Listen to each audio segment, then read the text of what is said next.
Okay, so you want to own a private hospital. You picture it already. A gleaming lobby, a fleet of ambulances rolling in under a covered bay, surgeons in scrubs moving with total purpose down a hallway that smells faintly of antiseptic and money. You imagine yourself as the person who built this place, saving lives at scale, employing hundreds of people, becoming the kind of pillar of the community owner whose name ends up on a plaque in the atrium.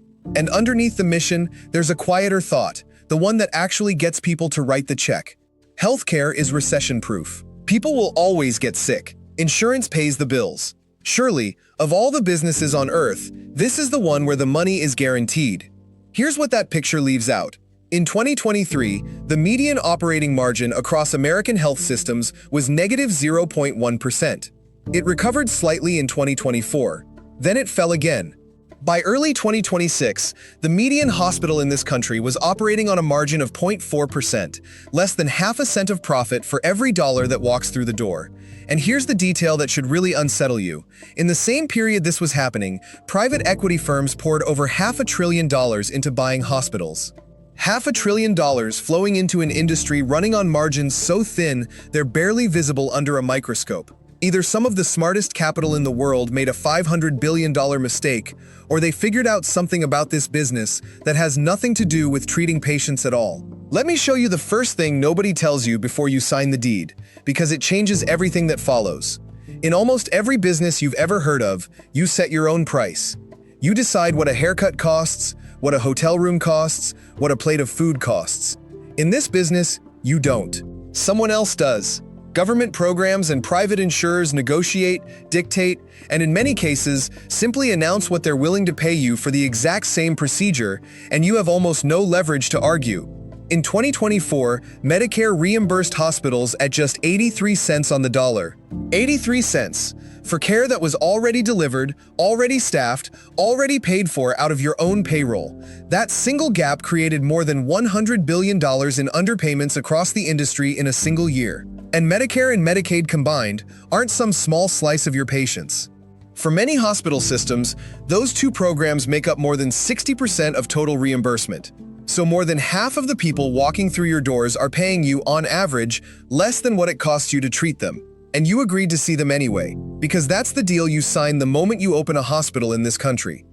If you thought you were entering a business where you control your own pricing, you haven't been paying attention. You are entering a business where the biggest customer in the room sets the price below your cost, and you say yes every single time. And if you thought that was the whole problem, it gets worse, because even the money you are technically owed doesn't arrive easily. In 2025 alone, hospitals in America spent $43 billion simply trying to collect payments that insurers already owed them for care that had already been delivered. Read that again. Not $43 billion providing care. $43 billion fighting to get paid for care that was already finished. Prior authorizations, claims denials, repeated documentation requests, peer-to-peer reviews where your own doctors have to argue with an insurance company's doctor about whether the treatment they already performed was medically necessary. And this fight is getting harder, not easier. Between 2024 and 2025, the median rate of final claim denials rose from 2.5% to 2.7%, which doesn't sound dramatic until you see what it did in dollar terms. Net revenue leakage across the industry jumped from $38.6 billion to $48.4 billion in a single year. That is money for services you already rendered, simply evaporating into administrative friction. So now picture your actual business. You deliver the care, then you spend a fortune trying to get paid for the care. Then a meaningful chunk of what you're owed gets denied or delayed anyway. This is not a business where the hard part is finding customers. The hard part is getting your existing customers' insurance companies to actually pay the bill they already agreed to. So let's talk about what it costs to even open the doors on this particular nightmare, because the entry price is brutal on its own. Building a hospital from scratch runs somewhere between $1 million and $3 million per bed, and total funding needs for a single facility routinely exceed $75 million before you've treated a single patient. That's before payroll, before equipment, before your first malpractice insurance payment clears. And once you're open, the sensitivity of this business to tiny shifts is almost violent. On a hospital doing a little over $1 billion in annual revenue, a single percentage point swing in your operating margin, 1 point, up or down, moves your annual profit by roughly $10 million. 1 point, $10 million. In a business already operating at a median margin of 0.4%, you are one bad payer mix year, one denial rate spike, one labor cost surge away from a swing that could wipe out your entire annual profit and then some. This is a business built on enormous fixed costs, unpredictable revenue, and a margin so thin that competent management isn't a bonus. It's the entire difference between surviving and closing. Now, here's where you'd expect the story to end. Thin margins, price controls, collection nightmares, brutal capital costs. By every normal measure, this should be one of the worst businesses a rational investor could possibly choose. And yet, private equity firms spent over $500 billion buying into it between 2018 and 2023 alone. There are now something like 447 private equity-owned hospitals across the United States, concentrated heavily in states like Texas and New Mexico. So either these firms are catastrophically wrong about basic arithmetic, or they have found a way to make money in this business that has almost nothing to do with the 0.4% margin everyone else is staring at. And the answer to that question is the single most important thing in this entire video, because once you understand it, you will never look at a hospital building the same way again. Here it is. In a meaningful share of these deals, the actual asset being purchased was never really the hospital, it was the land and the building underneath it. This is called a sale-leaseback, and it works like this. A private equity firm buys a hospital, sometimes together with a real estate investment trust as a partner. Then, almost immediately, they sell off the land and the physical building, the actual real estate, to that REIT or to outside investors, and pocket the proceeds from that sale. And here's the part that should genuinely stop you. The hospital itself doesn't get to keep that money as growth capital. It gets stuck signing a lease, paying rent, month after month, for decades, to occupy a building it used to own outright. Think about what just happened. The investors got their return immediately, in cash, from selling the building. And the hospital, the actual medical institution, the one still treating your grandmother, still employing your neighbor as a nurse, is now a tenant in its own home, with a brand new fixed cost, rent, added directly on top of every other pressure we've already talked about. Right now, over 1 in 5 private equity-owned hospitals in this country are structured this way, through a joint venture or a real estate investment trust. The building was always the valuable thing. The hospital was just the tenant paying to keep the lights on inside it. And once you see that, the entire question of who actually gets rich in this industry flips completely inside out. Because if you're thinking about hospital ownership purely as a healthcare business, beds, doctors, patients, insurance reimbursements, you are looking at one of the worst risk-adjusted businesses in America, at a median margin of 0.4%, with someone else setting your prices and an army of insurance adjusters fighting you for every dollar you're owed. But if you're thinking about it as a real estate business that happens to have a hospital inside it, the math changes entirely. You buy the property, you extract your return by selling the real estate to a REIT the moment the ink is dry.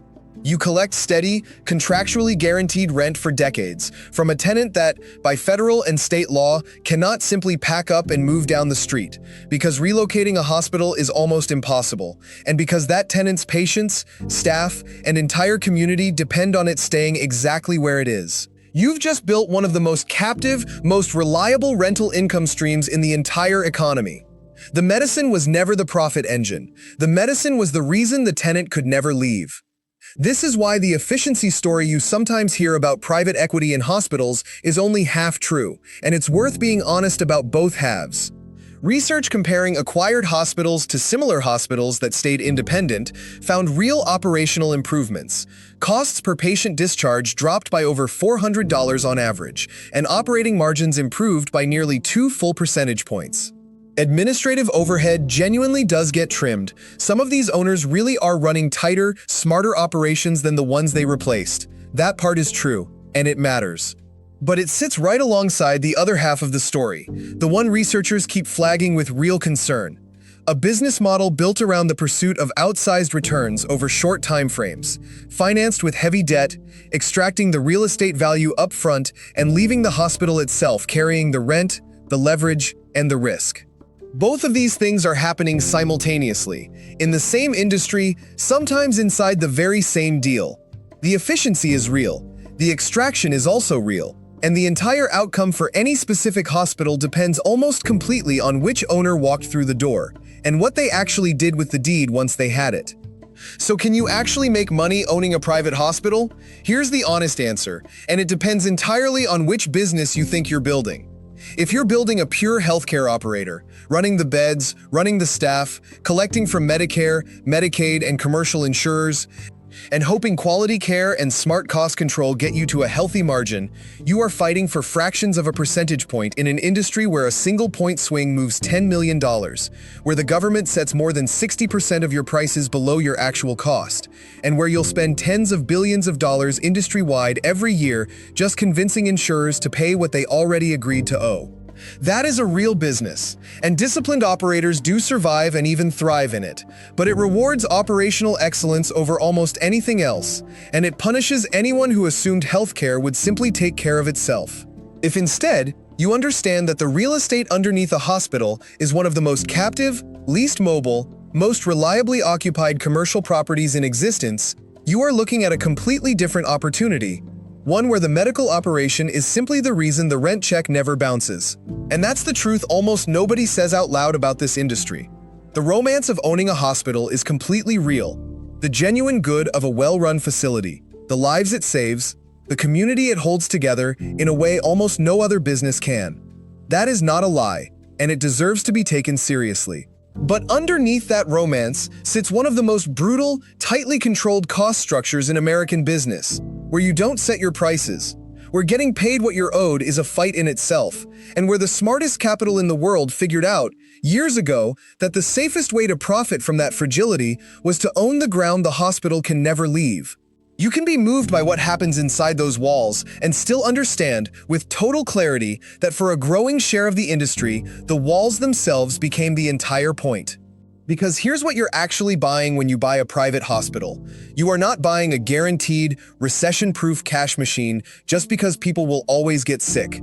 You are not buying a business where your effort and your prices determine your profit. Because in this industry, someone else largely decides both. You are buying one of the most fixed cost-heavy, price-controlled, collection-intensive operations that exists, sitting on top of one of the most valuable, most captive pieces of real estate in the entire economy. Master that distinction, understand exactly which of those two businesses you are actually stepping into, and a private hospital can be one of the most durable assets a person or a fund can hold. Confuse the two, walk in believing the mission alone will carry the math, and you'll join a long list of well-intentioned owners who discovered, usually around the time the Medicare check cleared at 83 cents on the dollar, that saving lives and running a profitable balance sheet were never quite the same job.